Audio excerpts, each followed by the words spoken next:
J'aime particulièrement la nouvelle série de prédications qu'on a entamée, amen, et qui parle de passion. Amen. Alléluia, gloire au nom du Seigneur. Je crois vraiment, et ça je le crois, plus profond de mes entrailles, que si quelqu'un n'est pas passionné, c'est une personne vraiment très malheureuse. Je le crois profondément, Église. Et je ne parle pas seulement ce matin de la passion pour Jésus. Je parle d'une passion. S'il n'y a pas quelque chose qui vous passionne dans la vie, vous êtes quelqu'un d'extrêmement malheureux. On ne peut pas vivre sans passion. Amen. Les personnes qui se lèvent le matin sans but, sans objectif, sans rien attendre de la vie et sans rien à offrir à la vie, je crois que ce sont les personnes les plus malheureuses du monde. Amen. Amen. Amen. Alléluia. Dans le même temps, si nos buts, nos objectifs, nos attentes et nos passions sont limités aux choses de la terre et à ce qu'elles renferment, j'ai noté quelle tristesse. Quelle tristesse. Il doit y avoir une passion dans notre vie. Nous devons être passionnés. Mais si nos passions sont uniquement limitées aux choses de la terre qui un jour vont disparaître, alors nous sommes aussi des gens très malheureux. Parce que notre avenir et notre espoir, ce midi, ce soir, demain, une semaine, un mois, notre espoir est vraiment limité. Amen. Alléluia. C'est pour ça que c'est important qu'il y ait une véritable passion dans nos cœurs et que cette véritable passion, elle soit pour Jésus. Amen. C'est seulement lui qui mérite que nous soyons passionnés. Personne d'autre. Mais il mérite que nous puissions être passionnés. C'est la seule passion qui va nous emmener au ciel, qui nous conduit à la vie éternelle. Amen. Et qui en vaut la peine. Yes. Et qui en vaut la peine. Amen. Amen. Amen. Vous savez, tous les gens qui sont sur la terre et qui, tant mieux pour eux, ont l'opportunité d'être un peu plus à l'aise financièrement que d'autres. Pour certains qui sont bien à l'aise, beaucoup plus que d'autres. Alors ces gens-là ont tous des passions. Les chevaux, les yachts, le casino, et tout ce que vous voulez. Et vous savez quand ces gens-là décèdent, vous écoutez les reportages, oh c'était un homme qui était passionné pour ça. Il a dépensé son énergie, il a dépensé tellement d'argent. Et après? Et maintenant? Et maintenant? Yes. La plupart de ces gens, c'est des gens qui n'avaient aucun objectif dans leur vie spirituelle. Aucun objectif pour leur vie éternelle. Ouais. Alléluia. Et leur passion se limitait aux choses de la terre, aux choses terrestres. Amen. Amen. Maintenant, je ne dis pas qu'il faut pas aimer les choses de la vie. Si le Seigneur vous permet de faire des choses, faites-les. Et Jésus doit toujours être votre passion par excellence. Amen. Amen. Amen. Amen. Parce que lui, il nous donne la vie éternelle. Notre passion pour Jésus nous conduit à la vie éternelle. Pas seulement limité à notre marche sur la terre, à ce que nous pouvons faire ici-bas, mais nous préparons notre demain. Amen. Pour toujours dans la présence du Seigneur. Et je crois que cette passion, elle vaut la peine. Adèle, ça vaut la peine. Amen. Amen. Gloire au Seigneur. Est-ce qu'on peut frapper dans nos mains pour donner la gloire au Seigneur? Alléluia. Alléluia. Alléluia. Pour celles et ceux qui étaient là la semaine dernière, souvenez-vous, on a parlé de passionné pour Jésus. Vous vous souvenez? Et on a relu ce qu'on avait lu la semaine d'avant. Qu'est-ce qui va changer pour toi quand tu vas laisser la passion pour Jésus remplir ton cœur? Quand j'ai écrit ça, je me suis dit, mais l'Église va dire, ouais, mais encore, pasteur. Après, je me suis dit, c'est bien, parce que vous savez, c'est à force de répéter les choses que ça rentre. Amen. Amen. Tout à l'heure, j'ai souhaité la bienvenue à la sœur chérie. Et puis j'étais content, j'ai dit, ah Seigneur, merci, il y a quelqu'un de nouveau aujourd'hui. Elle est déjà venue, je crois que c'est la 3e fois. Amen. Il faut m'excuser, tu sais, c'est les cheveux blancs qui font ça. C'est l'âge. Amen. Donc parfois, ça fait du bien, voilà, mais en même temps, il faut être attentif. Il faut être attentif parce que sinon, ça glisse. Mais tu es quand même la bienvenue, hein, au milieu de nous. Amen. Vous êtes tous les bienvenus dans la maison du Seigneur. Alléluia. Qu'est-ce qui va changer pour toi quand tu vas laisser de la passion pour Jésus remplir ton cœur? Être passionné pour Jésus, qui se souvient? Qui se souvient? Dans l'ordre ou dans le désordre? C'est comme le tiercé, c'est pas grave. Qui se souvient? Être passionné pour Jésus va engendrer en toi. Ça, c'est ce que j'attendais parce que c'est la prédication de ce matin. Amen. Et d'autres, il y avait être passionné pour Jésus va engendrer en toi la passion pour son royaume, va engendrer en toi la passion pour son église, va engendrer en toi la passion pour ton église locale. Yes. Pour ceux qui ont Facebook, vous avez vu ce que Romain a mis sur la page Facebook de l'église. Ce n'est plus l'église, c'est mon église. Amen. Ce n'est plus la ville de Nivelles, c'est ma ville. Yes. Amen. Et cette église, c'est mon église locale. Amen. Je rappelle que l'église est la colonne vertébrale du chrétien. Yes. Être passionné pour Jésus va engendrer en toi la passion pour les âmes perdues. Être passionné pour Jésus va te donner la victoire sur le péché. Être passionné pour Jésus va te faire réaliser qui tu es en lui. Être passionné pour Jésus va t'entraîner dans le surnaturel. Le surnaturel va te donner l'autorité sur la montagne qui se trouve devant toi. Vous vous souvenez de tout ça? Yes. Et être passionné pour Jésus va naturellement te faire entrer dans le domaine de la foi. Et ce matin, je vais m'arrêter là-dessus. Être passionné pour Jésus va naturellement te faire entrer dans le domaine de la foi. Amen. Dans toutes les églises, je pense, on parle de foi. La foi, tout le monde, je ne parle pas du foie, votre organe à l'intérieur. Non, non, non, non, je parle de la foi. La foi. Ce en quoi vous croyez. Ce qui vous motive, ce qui vous stimule.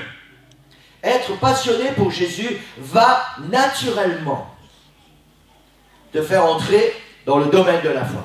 Les disciples ont dit à Jésus, Seigneur, augmente-nous la foi.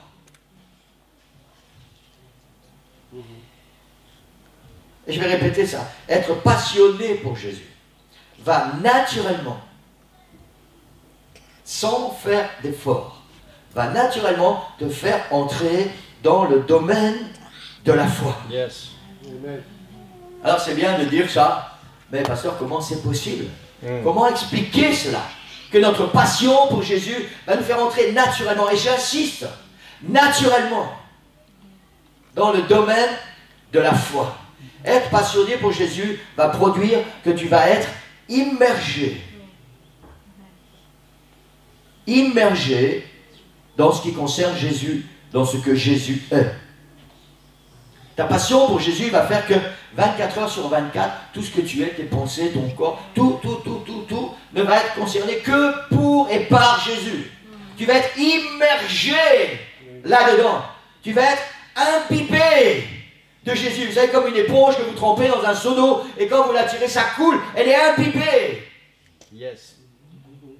Ta passion pour Jésus va faire que tu vas être immergé dans la puissance de Jésus, dans la parole de Jésus, dans l'esprit de Jésus, dans ses miracles, dans ses promesses, dans ses actions. Tout ce que Jésus est, tu vas le vivre, mais d'une manière pleine et entière. À cause de quoi? À cause de ta passion. Amen. Amen. Et tout ça nous ramène à ce domaine, te faire entrer dans le domaine de la foi. Yes. Vous savez, Jésus, par excellence, était le maître de la foi. Tout ce qui concerne Jésus nous amène dans le domaine de la foi. Quelqu'un dit Amen? Amen. Amen. Je voudrais vous donner quelques exemples ce matin. L'évangile de Marc, chapitre 11. Voilà. Versets 12 à 14. Le lendemain, après qu'ils furent sortis de Béthanie, Jésus eut faim. Apercevant de loin un figuier qui avait des feuilles, il alla voir s'il y trouverait quelque chose. Et s'en étant approché, il ne trouva que des feuilles, car ce n'était pas la saison des figues. Prenant alors la parole, c'est bien, j'ai pas besoin de m'occuper de ça, super. Prenant alors la parole, il lui dit que jamais personne ne mange de ton fruit. Et ses disciples l'entendirent. Versets 20 et 21. Le matin, en passant, les disciples virent le figuier séché jusqu'aux racines. Pierre, se rappelant ce qui s'était passé, dit à Jésus, « Regarde, le figuier que tu as maudit a séché. » Il faut savoir une chose, peut-être ça va attirer l'attention de quelqu'un. Ce verset pourrait porter un petit peu à confusion. Il dit, Jésus aperçoit un figuier avec des feuilles, il s'approche, parce qu'il a faim, pour voir s'il va trouver quelque chose, et il ne trouve rien. Alors il maudit le figuier. Mais le verset nous dit aussi qu'il y avait une raison à ça, ce n'était pas la période des figues. Alors je me suis dit, il y a quelque chose d'étrange. Et je me suis renseigné un petit peu. Et dans la majorité des cas, le figuier produit, en même temps qu'il produit les feuilles, une figue printanière, qui n'est pas le fruit qu'on va récolter et qui va devenir commercialisé, une figue printanière, en même temps que les feuilles. Et c'est pour cette raison que quand Jésus a vu des feuilles, il pensait y trouver des figues printanières. Mais il n'a rien trouvé sur ce figuier. Et le verset dit que le lendemain matin, en passant, les disciples, le lendemain matin, entre ce moment où Jésus a maudit le figuier et le lendemain matin où les disciples ont vu que le figuier était séché, Jésus est arrivé à Jérusalem, il est entré dans le temple, il a chassé tous les voleurs, tous ceux qui faisaient du commerce, et il a dit, ma maison doit être une maison de prière. Il a mis un petit peu d'ordre dans sa maison et puis il est reparti. Et le lendemain, les disciples, sur la route, voient ce figuier séché jusqu'aux racines, et Pierre dit, t'as vu Jésus? Le figuier que tu as maudit hier, il est complètement sec. On va revenir sur ça tout à l'heure. Il y a aussi, la Bible nous parle d'un moment où Jésus a fait quelque chose d'un petit peu... voilà. Il est où, Romain? Voilà, un exemple pour la relève. Dans Marc chapitre 6, versets 41 à 44, je suis un petit peu perdu parce que moi j'ai mis un verset sur ma feuille, j'ai donné un verset à Romain et il a partagé en 3 ou 4 ici. Donc voilà, comme je n'ai pas répété avant, ils vont faire pour moi. Il prit 5 pains et 2 poissons, et levant les yeux vers le ciel, donc c'est Jésus, et rendit grâce. Puis il rompit les pains, les donna aux disciples, afin qu'ils les distribuassent à la foule. Il partagea aussi les 2 poissons entre tous. Tous mangèrent, furent rassasiés, et l'on emporta 12 paniers pleins de morceaux de pain et de ce qui restait des poissons. Ceux qui avaient mangé les pains étaient 5000 hommes. Alors la question ce matin c'est celle-ci, quoi de plus naturel que de donner à manger à 5000 personnes avec 5 pains et 2 poissons? Tout le monde fait ça tous les jours. Non? Il y a 5000 hommes qui sont là, on donne 5 pains, 2 poissons à Jésus, et naturellement, Jésus nourrit 5000 hommes. Nous parlons de la foi ce matin. Des choses qui sont accomplies à cause de la foi. Et ce domaine de la foi, c'est la passion en Jésus qui va nous faire entrer naturellement dans ce domaine de la foi. Nous connaissons tous ces versets par cœur. Et on connaît bien l'histoire. Hein. Ouais, il y a ce petit garçon, Jésus fait asseoir les gens sur la foule, il y a ce petit garçon qui vient avec son petit panier, ses 5 pains, ses 2 poissons. Jésus fait asseoir les gens, il dit aux disciples, vous les faites bien par rangées. Il prend les pains, il coupe les pains, il prend les poissons, il coupe les poissons. Hein, et puis, voilà, il coupe, et ça finit jamais. C'est normal, tout le monde voit ça tous les jours. Hein, Amen. Dans Marc chapitre 4, verset 37 jusqu'à 41. Il s'éleva un grand tourbillon, et les flots se jetaient dans la barque, au point qu'elle se remplissait déjà. Et lui, Jésus, il dormait à la poupe sur le coussin. Ils le réveillèrent et lui dirent, « Maître, ne t'inquiètes-tu pas de ce que nous périssons ?» S'étant réveillé, il menaça le vent et dit à la mer, « Silence, tais-toi !» Et le vent cessa, et il y eut un grand calme. Puis il leur dit, « Pourquoi avez-vous ainsi peur ? Comment n'avez-vous point de foi ?» Ils furent saisis d'une grande frayeur, et ils se dirent les uns aux autres, « Quel est donc celui-ci à qui obéissent même le vent et la mer ?» Alors laissez-moi encore vous poser une question ce matin. Quoi de plus naturel que de parler au vent et à la mer, et le vent et la mer obéissent? Tout le monde fait ça, moi je fais ça tous les jours, vous savez. Je vais sur mon bateau, j'attends que la mer soit déchaînée, je parle au vent et à la mer et tout va bien.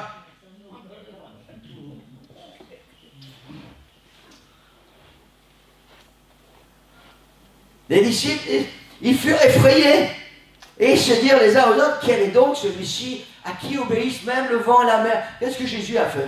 Il a dit au vent, arrête, la mer, calme, hein? C'est tout. Vous savez, parfois, pour nous, le domaine de la foi, c'est une montagne. Énorme, énorme, infranchissable. Seigneur, augmente ma foi, augmente ma foi. Et puis on va lire dans la parole du Seigneur, et puis Jésus, voilà, il prend des pains, 5 pains, il nourrit 5000 hommes. Il y a une tempête, il est dans la barque, les disciples ils sont effrayés parce que la barque se remplit d'eau, et les disciples, Seigneur, Seigneur, on va mourir. Et Jésus se lève, il dit, chut. C'est normal, on voit ça tous les jours. Amen. Vous en voulez une autre? Amen. Matthieu chapitre 17, versets 24 à 27. Lorsqu'ils arrivèrent à Capernaum, ceux qui percevaient les 2 drachmes, c'était un impôt pour entrer dans la ville, s'adressèrent à Pierre et lui dirent, « Votre maître ne paye-t-il pas les 2 drachmes ?» « Oui, dit-il. » Et quand il fut entré dans la maison, Jésus le prévint et dit, « Que t'en semble, Simon ?» Donc Simon Pierre. « Les rois de la terre, de qui perçoivent-ils des tributs ou des impôts? De leurs fils ou des étrangers ?» Il lui dit, « Des étrangers. » Jésus lui répondit, « Les fils en sont donc exempts. » Mais, pour ne pas les scandaliser, va à la mer, jette l'hameçon, tire le premier poisson qui viendra, ouvre-lui la bouche, tu trouveras un stataire, prends-le et donne-le pour toi et pour moi. Amen. Tout le monde sait très bien que si vous allez à la pêche, vous prenez votre canne à pêche, pour ceux qui habitent Nivelles, vous allez à l'étang, au parc de la Donnelle, vous prenez votre canne à pêche, vous lancez la canne à pêche, et puis vous tirez le premier poisson, vous ouvrez sa bouche, et il y a du pognon dedans. On y va. Ah, moi aussi. Je vais même acheter une belle canne à pêche pour être sûr de tirer des gros poissons.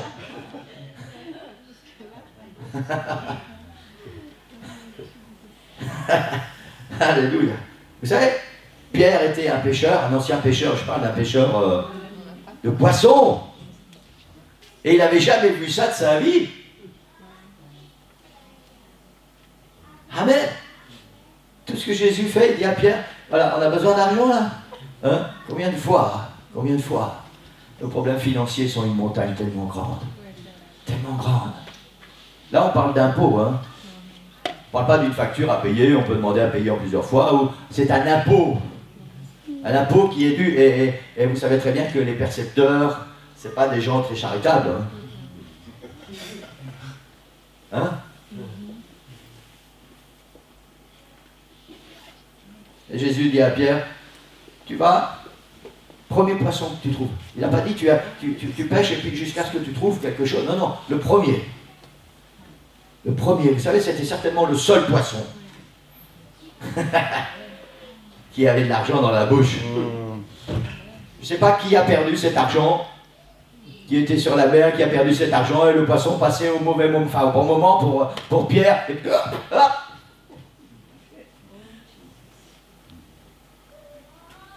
Amen. Ta passion pour Jésus va te faire entrer naturellement dans le domaine de la foi.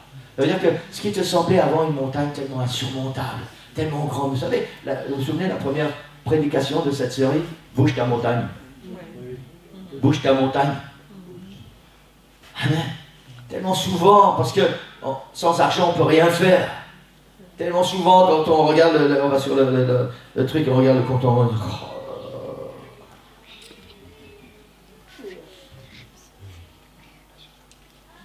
Tout ce que tu as à faire, c'est d'être passionné pour Jésus. Maintenant, je ne sais pas si Jésus va t'envoyer à la pêche. Je ne sais pas où il va t'envoyer. Mais là où il va t'envoyer, il y aura ce dont tu as besoin. Amen. Amen. Amen. Et vous savez quoi? Pierre a fait ce que Jésus lui a dit. Pierre est revenu, il a payé et il est resté dans la présence du Seigneur. Amen. Et Pierre est devenu ce grand apôtre que nous connaissons aujourd'hui. Amen. Alléluia. Alléluia. En tout cas, si Jésus vous envoie à la pêche quelque part et vous pêchez de l'argent dans la poche, dites-moi aussi. Je vais venir pêcher avec vous. Amen. Gloire au Seigneur. Alléluia. Alléluia. J'ai encore mieux. Vous voulez qu'on continue ce matin? J'ai encore mieux. Amen. Ce matin, j'ai vraiment envie que la parole de Dieu mette quelque chose en nous en ce qui concerne la foi. Amen. La foi. Vous savez, un jour, Jésus a dit que tout ce qu'il a fait, il a dit à ses disciples, tout ce que j'ai fait, vous le ferez et vous ferez même des choses plus grandes. Plus grandes. Et tellement souvent, nous pensons que nous ne sommes pas capables. Nous ne pouvons pas. C'est seulement Jésus qui peut le faire. Non, c'est toi qui peux le faire par la passion qui est en toi, la passion de Jésus et la puissance que le Seigneur te donne. Et c'est ta foi. C'est pas la foi de Jésus qui va s'accomplir. C'est ta foi que tu vas mettre en action et qui va faire que les choses vont bouger. Amen. Vous n'avez pas l'air tellement convaincu ce matin. Alléluia. Alléluia. Jésus a des amis très proches. Tout le monde connaît les amis de Jésus, Marthe, Marie et Lazare. Hein? Il y a même des gens qui pensent que Marthe et Marie, c'était les maîtresses de Jésus. J'ai lu ça un jour. Il y a des gens qui sont complètement détraqués dans leur esprit. Lazare meurt. Vous connaissez l'histoire? Lazare meurt. Et comme c'était un ami très proche de Jésus, la Bible dit que Jésus aimait très fort Marthe et Marie et Lazare. Lazare meurt et les filles envoient chercher Jésus. Il était loin. On envoie dire à Jésus, celui que tu aimes est mort. La Bible dit que Jésus a pris tout son temps. Vous savez, moi, si on me prévient que quelqu'un qui est proche, décédé, je vais faire le plus vite que je peux. Jésus, la Bible dit, il a pris tout son temps. Il a dit à ses disciples, ne vous inquiétez pas, il dort. Et ses disciples disent à Jésus, ah ben c'est bien, s'il dort, il va être guéri alors. Et Jésus dit, non, non, il est mort. Il est mort.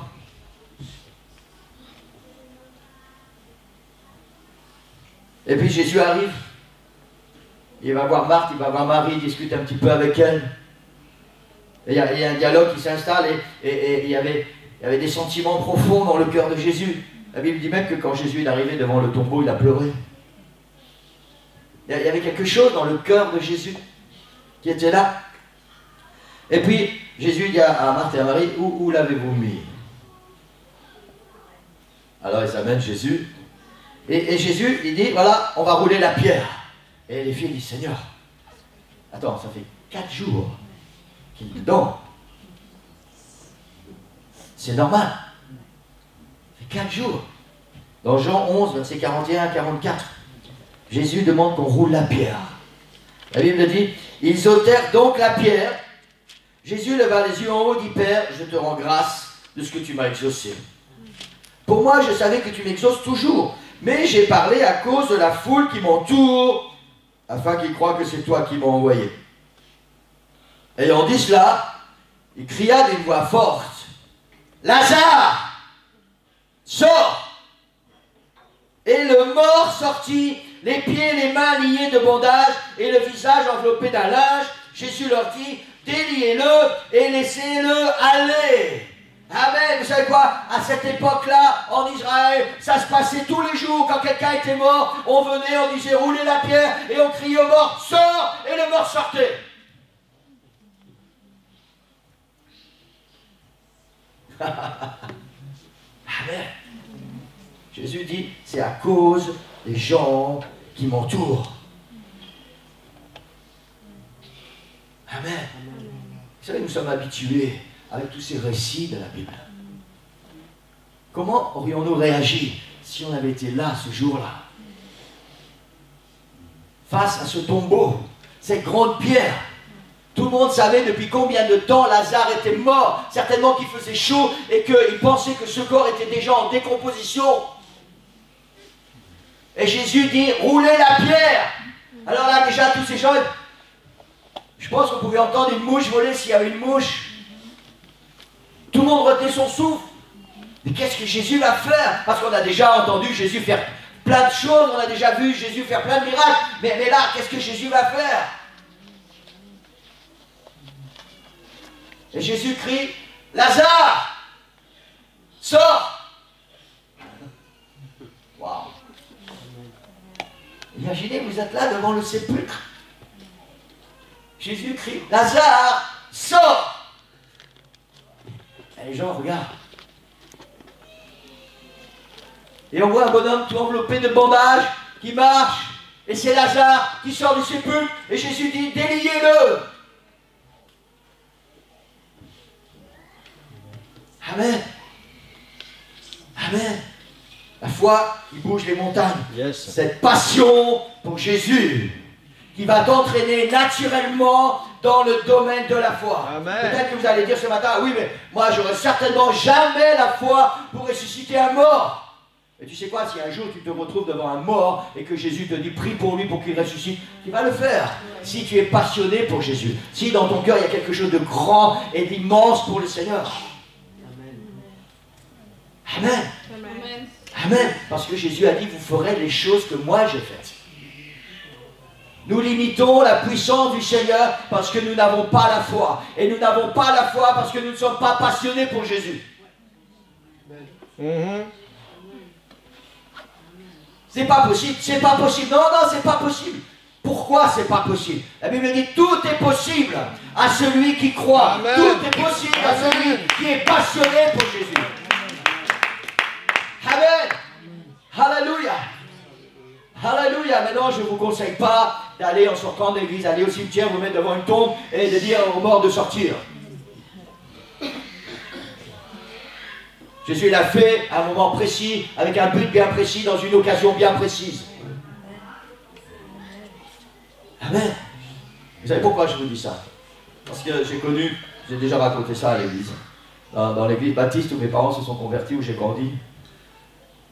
Il y avait ce vieux pasteur, M. Guéguin, qui était tellement gentil, un peu vieux pour nous les enfants, mais était tellement gentil. Et puis après, il y a un jeune pasteur brésilien qui est arrivé, et il avait la fougue. Il avait laissé sa femme et ses 2 jumeaux au Brésil, et il est arrivé dans le nord de la France, comme missionnaire. Il ne savait pas parler un seul mot de français. Et en plus, le pauvre, il est arrivé dans le nord de la France, où on parle très mal le français. Il parle le ch'ti, le pauvre. Et puis voilà, il a donné son cœur, il a donné tout ce qu'il avait, même plus que ce qu'il avait, pour que cette église bouge, pour qu'il se passe quelque chose. Et cette église a commencé à bouger. Amen. Il a commencé à amener le réveil dans l'église. Et les églises qui étaient aux alentours ont entendu parler qu'à Cambrai, il y avait un pasteur brésilien qui était en train de mettre le feu partout. Alors il était invité à prêcher partout. Amen. Il a même réussi, moi, à me faire prendre mon baptême. Vous ne pouvez pas comprendre, mais moi, prendre mon baptême à cause de lui, c'était impensable. Tout le monde était pendu à son pantalon. Tout le monde aimait tellement fort ce pasteur, il s'appelait Osvaldo. Et puis un dimanche, il est parti, il était invité à prêcher, et il y avait toujours tout un groupe, vous savez, il y avait des chrétiens dans l'église qui vivaient ce réveil-là, ils attendaient ça depuis tellement longtemps. Alors ils étaient pendus à ses basques, et où il allait, ils étaient avec lui. Et mes parents faisaient partie de ce groupe. Et puis un dimanche, il est parti, un dimanche après-midi, il est parti, il était invité à prêcher quelque part. Et puis il a été prêché, puis il s'est passé des grandes choses comme d'habitude. Et puis en revenant, il faisait noir. Et puis sur la route, il a vu quelqu'un de l'autre côté de la route qui était en panne. Et comme c'est quelqu'un qui avait le cœur sur la main, il s'est arrêté, il a traversé, mais il n'a pas vu qu'il y a une voiture qui est arrivée. Il a été chopé par la voiture et il est mort. Et tous ces gens qui étaient pris dans cet élan de réveil, vous savez, ils ont oublié que le réveil vient de Dieu, pas d'un homme. Ils avaient mis toute leur confiance dans cet homme. Maintenant, c'est bien, je ne dénigre pas, cet homme c'était quelqu'un d'extraordinaire, c'était un homme de Dieu puissant. Mais ils ont pas mis les choses là où il fallait. Et ils ont dit, maintenant, pour que le réveil continue, on a besoin de lui, sinon tout va mourir comme avant. Ils avaient les clés en main. Alors ils sont arrangés avec les pompes funèbres, on n'avait pas le droit de faire ça. Je me souviens, j'étais gamin, mais je me souviens.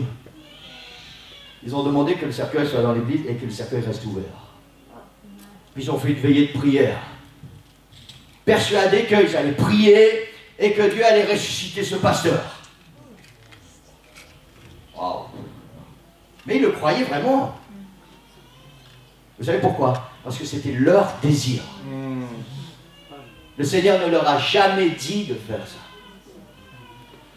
Ils ont prié toute la nuit, ils ont prié encore le lendemain, et après les pompes funèbres sont arrivés, ils ont dit, écoutez messieurs, on est désolé, mais on doit fermer maintenant. Il ne s'est rien passé.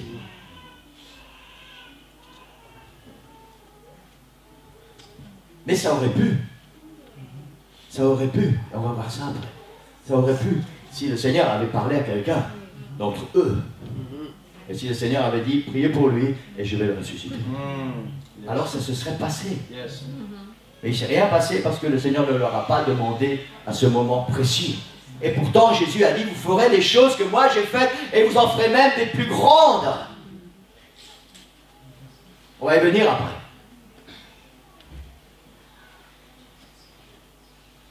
Quand tu es imbibé de Jésus, quand tu es passionné pour Jésus, la foi devient quelque chose de naturel pour toi, comme pour Jésus.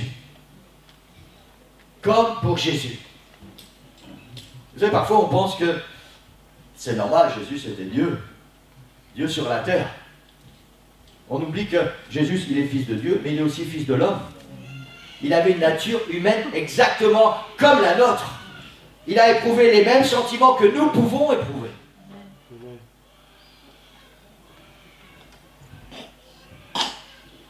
Mais qu'est-ce que la foi? Hébreux 11, 1, tout le monde connaît ça. La foi est une ferme assurance des choses qu'on espère, une démonstration de celles qu'on ne voit pas. L'original dit, la foi, c'est la substance. La substance. Les choses qu'on espère. C'est-à-dire que quand il n'y a rien, tout le monde connaît, je sais que vous connaissez tous ça ce matin. Mais c'est bien de pouvoir se le rappeler encore une fois. La foi, c'est que quand il n'y a rien, hein, tu crois dans les promesses de Dieu, et il va y avoir quelque chose. Amen. C'est ça la foi. Tout simplement. Et pourtant, c'est une montagne pour beaucoup de chrétiens presque infranchissable.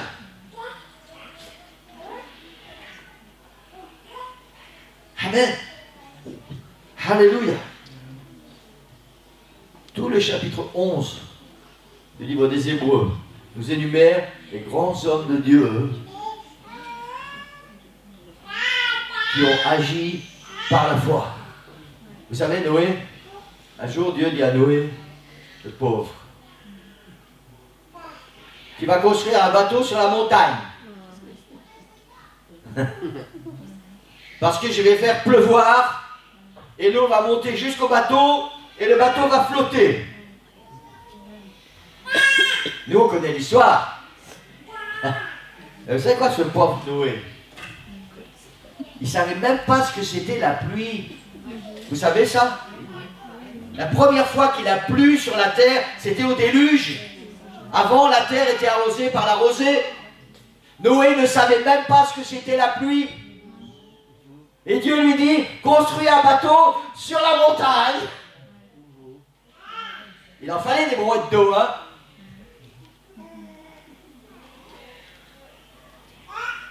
Et la Bible dit que Noé a cru.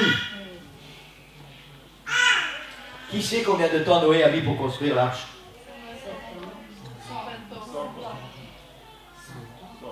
Un siècle. Pendant un siècle, tous les matins, Noé se levait en disant « Je ne sais pas ce que c'est la pluie, mais Dieu m'a dit de construire une arche parce qu'il va pleuvoir. » Pendant un siècle, jour après jour, Noé a dit à ses enfants « Venez, on va construire une arche parce que Dieu a dit qu'il va pleuvoir. » Et ses enfants ont dit « Mais c'est quoi la pluie? Je ne sais pas, mais Dieu l'a dit. »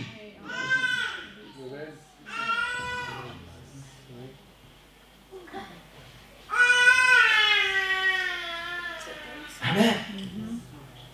Noé aurait très bien pu dire « Je pense que je deviens fou. » C'est ça la foi. Amen. Amen. Et tellement d'exemples. Lisez le chapitre 11 de Hébreux. Ils vont vous donner tous des noms. Et après, allez dans votre Bible et allez vous rapporter à tous ces noms et allez voir tout ce qui s'est passé avec tous ces personnages. Juste parce qu'ils ont cru dans ce que Dieu a dit. Amen. Alléluia. Ils n'ont pas vu devant eux une montagne. À part Noé. Noé a vu une montagne, mais sur la montagne, il peut construire un bateau. Pour lui, c'était différent. C'est la seule montagne, je pense, où il y avait quelque chose de bien. Amen. Alléluia. Alléluia. Jésus a dit à ses disciples qui viennent de voir le figuier desséché, Jésus dit, ayez foi en Dieu. On a lu ça tout à l'heure. Je vous le dis, si quelqu'un dit à cette montagne, ôte-toi de là et jette-toi dans la mer, et s'il ne doute pas en son cœur, mais croit que ce qu'il dit arrive, il le verra s'accomplir. Jésus continue, il dit, c'est pourquoi je vous dis, tout ce que vous demanderez en priant, croyez que vous l'avez reçu et vous le verrez s'accomplir. Amen. La foi. Croyez que vous l'avez reçu et vous le verrez s'accomplir. La foi, ce n'est pas faire une prière parce qu'il y a un besoin particulier et si on ne voit rien venir, alors on change nos plans. Croyez que vous l'avez reçu et vous le verrez s'accomplir. La Bible dit que même si ta promesse tarde à venir, attends-la car elle va arriver. Amen. Même si elle tarde à venir, croyez que vous l'avez reçu et vous le verrez s'accomplir. Mais pour croire ça, pour arriver à ce domaine, il faut que dans ton cœur, il y ait la passion pour Jésus. Amen. Amen. Vous savez, la foi c'est un domaine qui, quand on entend parler de la foi, qui met l'excitation dans nos cœurs. Et on voudrait être le plus grand homme de foi de la terre ou la plus grande femme de foi de la terre, mais on ne veut pas qu'il y ait la passion pour Jésus dans nos cœurs. Hein? Les gens veulent bien qu'il se passe plein de choses, mais tellement souvent on n'a pas envie de faire les efforts nécessaires. La foi, la vraie foi, celle qui va te permettre de dire à cette montagne, bouge-toi. Elle vient quand dans ton cœur, il y a la passion pour Jésus. Amen. Parce que tout ce que Jésus est, tu baignes dedans. Tu es imbibé de ça. Et c'est quelque chose de naturel. Naturel, tu ne vas même pas te poser une question. Si Jésus te dit, dis à cette montagne de bouger, tu vas dire à la montagne, bouge-toi. Jésus a dit, bouge-toi, bouge-toi. Et naturellement, et ça ne va pas vous étonner. Parce que vous êtes imbibé. Parce qu'il y a la passion dans votre vie. Amen. Alléluia. Vous savez, on est limité dans notre domaine de foi. Quand quelqu'un a besoin de prière parce qu'il est malade, alors ça c'est bien, on prie, on dit oui, si le Seigneur a dit, voilà, si quelqu'un est malade, on prie pour lui et je vais le guérir. Alors on prie et on a la foi que le Seigneur va guérir. Parce qu'on sait que Dieu, c'est celui qui guérit les corps. Les corps. Et puis quand on a un gros problème financier, on a moins de foi parce qu'on dit, Seigneur, ça, tu peux pas, ça, c'est pas possible. J'ai déjà tout étudié, Seigneur. Je ne sais pas comment tu peux faire. Donc, je prie, mais...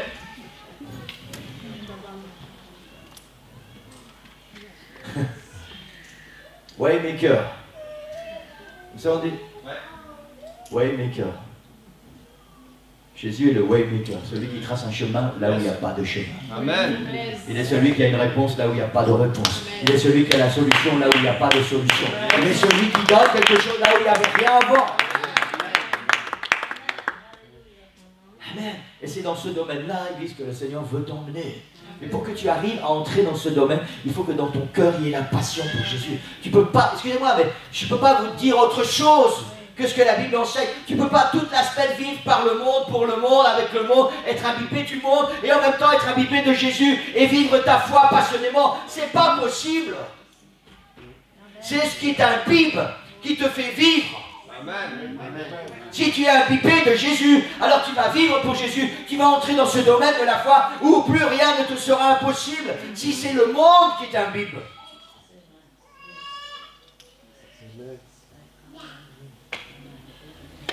Amen. Amen. Amen. Aux disciples dans la barque, qui sont tout transis de froid et qui réveillent Jésus. Seigneur, réveille-toi, on va mourir. Jésus leur dit, pourquoi avez-vous ainsi peur? Comment n'avez-vous pas de foi? Alors parfois on pourrait se dire, oui mais eux, c'est normal que Jésus leur fasse cette réflexion. Parce que c'était les disciples. Ils étaient avec Jésus 24 heures sur 24. Donc c'est normal. Ah, c'est moi vous poser une question. Est-ce que tu n'es pas un disciple de Jésus? Est-ce que Jésus n'est pas avec toi 24 heures sur 24? Est-ce que tu n'as jamais fait d'expérience avec Jésus? Est-ce que tu n'as jamais vu Jésus faire des choses extraordinaires pour toi et pour ceux qui t'entourent? Ah. Pourquoi avez-vous peur, dit Jésus? Pourquoi n'avez-vous point de foi?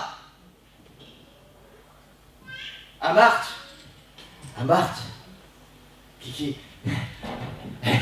elle est affolée. Elle dit, mais il va ouvrir le tombeau, mais c'est pas possible. C'est pas possible. Elle a peur. Elle ne sait plus, Marthe, elle ne sait plus.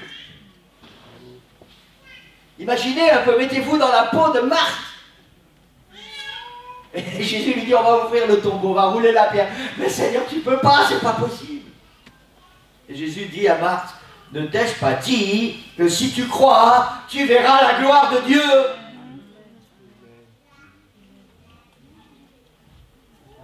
Alléluia. Si tu crois, tu verras la gloire de Dieu. La foi, c'est croire que ce que Dieu dit, il le fait. Ce qu'il a promis, il va l'accomplir. La foi, c'est quand le surnaturel devient naturel. Amen. La foi, c'est quand l'irréel devient réel. La foi, c'est quand l'impensable devient normal. Église, quand la passion pour Jésus est tellement forte en toi que tout devient normal. Tu pries pour quelqu'un et il n'y a aucun doute dans ton cœur que cette personne va être bénie, qu'elle va être guérie. Tu pries pour un problème particulier et il n'y a aucun doute dans ton cœur que Dieu va répondre à ce problème. Tu entres dans le surnaturel. Ta passion pour Jésus va te faire entrer dans ce domaine de la foi. Et ce domaine de la foi, c'est un domaine surnaturel. Parce que Dieu agit quand plus personne d'autre ne peut agir.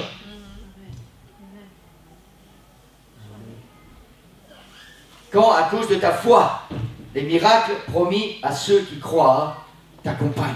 Vous connaissez ces versets? Voici les miracles qui accompagneront ceux qui auront cru. En mon nom, ils chasseront les démons, ils saisiront les serpents, ils boivent quelques breuvages mortels, ils ne feront point de mal, ils imposeront les mains aux malades et les malades seront guéris. Et tellement souvent dans nos prières, on dit Seigneur, il faut que ta parole s'accomplisse, il faut qu'il y ait des miracles, Seigneur, qui accompagnent ta parole. Cette passion pour Jésus va engendrer en toi une foi à toute épreuve, une foi qui va devenir une foi naturelle, et seulement là, les promesses de Jésus, les miracles de Jésus vont t'accompagner. Amen.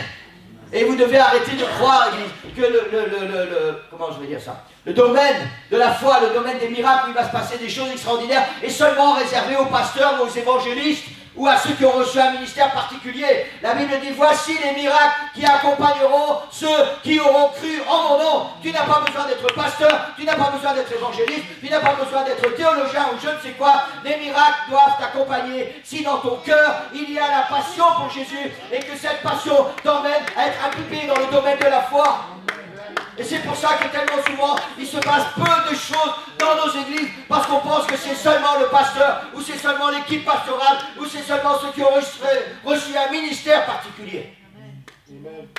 C'est pour tous ceux qui croient en son nom, Jésus. C'est pour toi, Église. C'est pour chacun de nous ce matin. Alors arrêtez d'attendre que votre pasteur ou votre équipe pastorale fasse votre travail. Arrêtez d'attendre que nous ayons la foi à votre place. Alléluia. Entrez là où le Seigneur vous attend. Amen. Là où le Seigneur vous attend. Yes. Alléluia. Alléluia. Je ne sais pas qui va au piano ce matin. Amen. Alléluia. La foi entraîne l'accomplissement des promesses. La foi entraîne l'accomplissement des promesses. Je vais arrêter ma prédication pour ce matin. Je voulais vous emmener dans un autre domaine. Et je ferai ça la prochaine fois. Je pense que j'ai encore quelques prédications sur ce domaine de la foi. Ce matin, je voulais vous parler de la foi aveugle.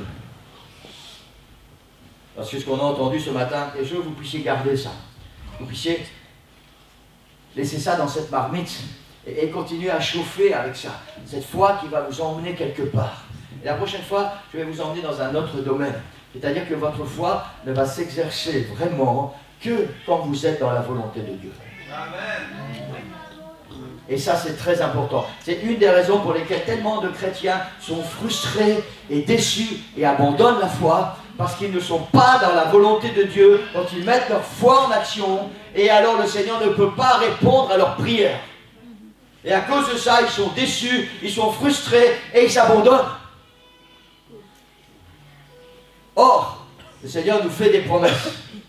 Si nous sommes passionnés pour Jésus, nous allons entrer naturellement dans ce domaine de la foi. Amen. Mais après, il faudra que dans ce domaine de la foi, nous soyons dans les plans de Dieu pour notre vie. Yes.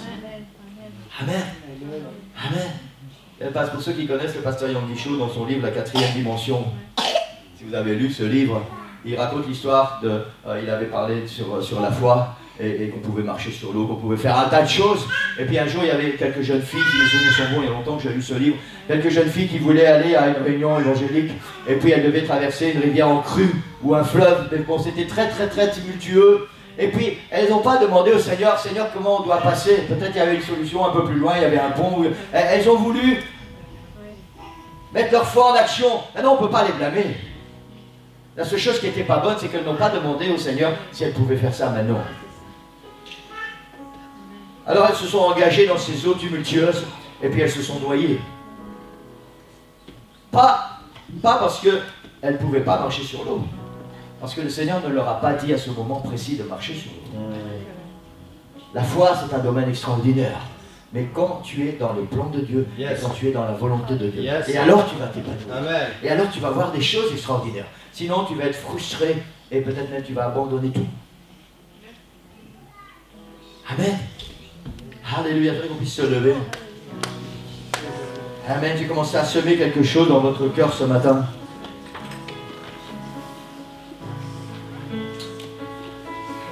La passion pour Jésus, l'Église.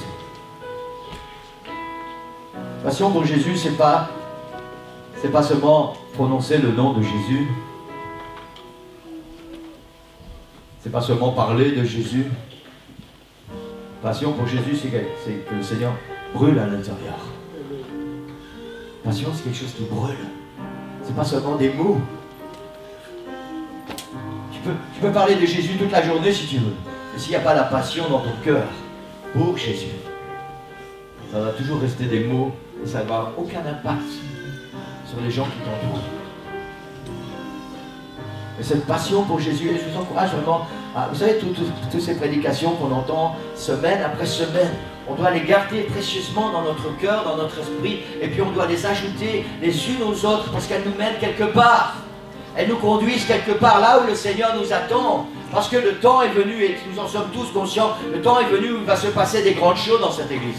Dans notre église. Amen. Dans notre ville. Amen. Et le Seigneur attend que nous puissions être là, dispo. Il attend que nous puissions avoir la passion pour lui dans nos cœurs. Et quand nous aurons cette passion dans nos vies, alors il va nous faire entrer dans ce domaine de la foi. Et alors il va se passer des grandes choses dans cette ville. Amen. Je ne sais pas si vous y croyez, Église.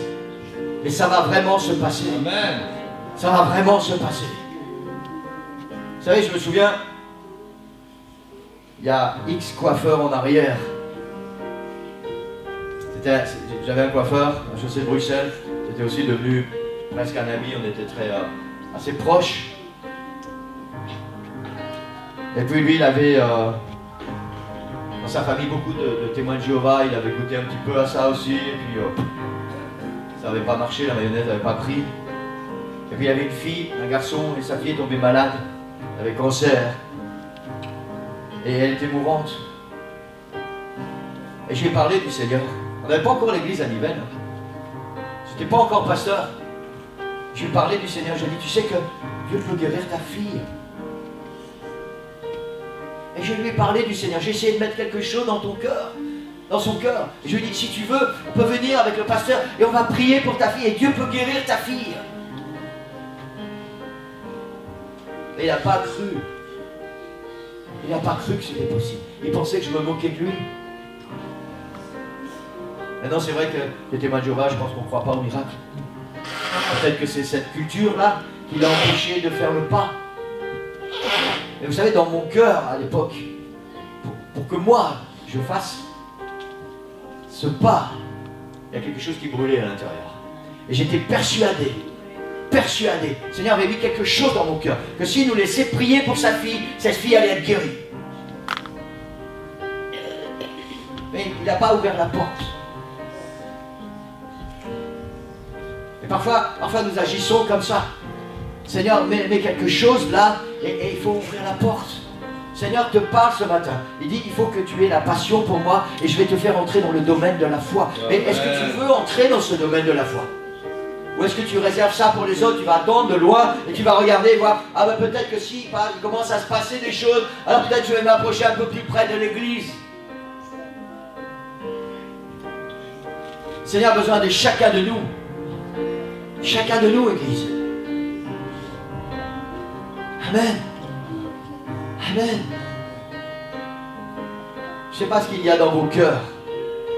J'espère qu'il y a quelque chose qui commence à bouger un petit peu là. À bouger un petit peu. Tu dois croire.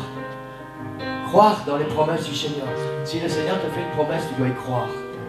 Avec tout ton cœur. Et cette promesse va se réaliser. Cette promesse va s'accomplir. Et toi, tu peux passer à autre chose. Si le Seigneur t'appelle à faire un acte de foi, alors fais-le. Fais-le. Amen. Amen. Alléluia. Vous savez, le Seigneur nous appelle à être des Pierre, des Paul, des Jacques, des Jean, des Philippe, tous ces hommes, Abraham, Moïse, Noé. Le Seigneur nous appelle à devenir ces hommes et ces femmes qui simplement par la foi, ont changé la face du monde. Amen. Amen. Je ne sais pas comment vous emmener quelque part ce matin, d'une autre manière. Moi j'ai apporté la parole du Seigneur, j'ai apporté ce qui était sur mon cœur. Et je voudrais pouvoir prendre ça et puis le mettre dans votre cœur. Et puis vous allez quitter ce lieu différent.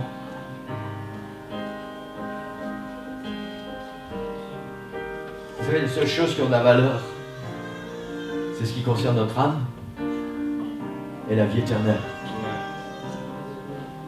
Tout le reste n'a aucune valeur. Rien. Rien. Rien. Peut-être que ce matin, vous pensez que le Seigneur nous présente des choses tellement grandes, tellement extraordinaires. Hein, on parle de ressusciter des morts, on parle de parler au vent et à la mer, des choses... Couper un pain, 5 pains et on nourrit 5000 personnes.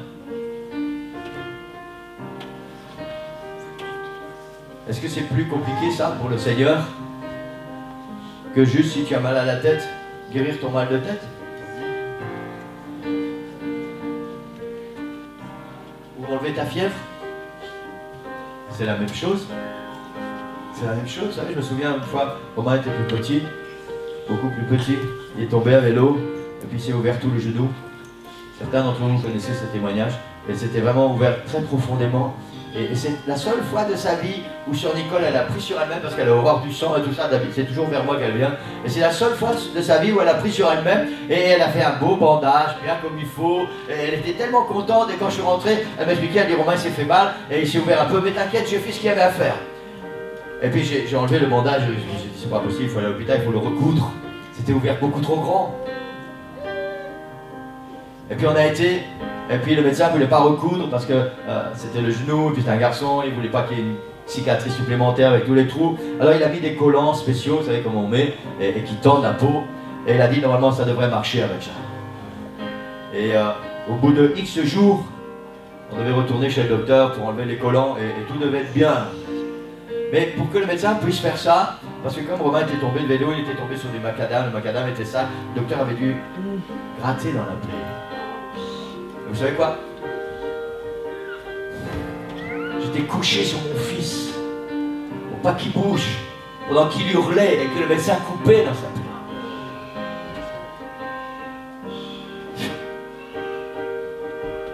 Et puis c'est le jour où on doit aller chez le docteur et on doit enlever les collants. Et moi j'étais confiant, et le docteur enlève les collants et la plaie s'ouvre.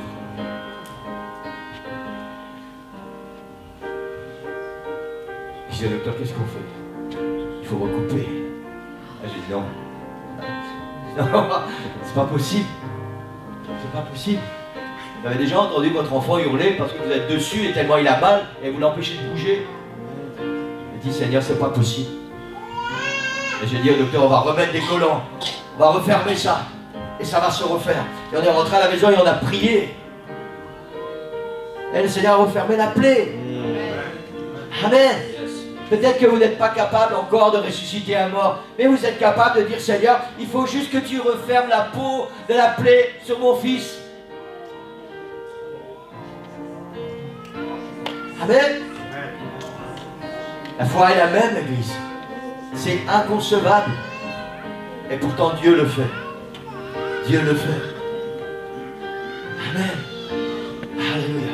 Demandez au Seigneur, cette semaine, qu'il puisse vous aider à exercer votre foi. Et vous allez voir, une fois que vous, c'est un jeu de mots, une fois que vous aurez exercé votre foi, et que votre foi, vous allez voir que ça porte du fruit. Alors ça va vous donner envie de continuer. Ça va vous aider à croire dans les promesses du Seigneur. Et si le Seigneur a fait ça, alors il est capable de faire aussi autre chose. Et il est capable de faire autre chose. Et encore autre chose. Et encore autre chose. Et vous allez grandir dans la foi. Et la passion pour Jésus. Vous savez, l'un va entraîner l'autre. Et la passion pour Jésus va grandir parce que votre foi va grandir. Et votre foi va grandir parce que votre passion pour Jésus va grandir. Amen. Alléluia. Alléluia. Alléluia. Pour ceux qui veulent ce matin entrer dans ce domaine de la foi, le Seigneur nous attend tous dans ce domaine. Tous ces enfants doivent être des hommes et des femmes de foi, sans exception. Après on accepte ou on n'accepte pas. Et pour ceux qui ont envie de goûter à ça ce matin, d'aller plus loin avec le Seigneur, d'entrer dans ce domaine de la foi, l'autel est ouvert. L'autel est ouvert. La Bible dit, tout est possible à celui qui croit. Tout est possible.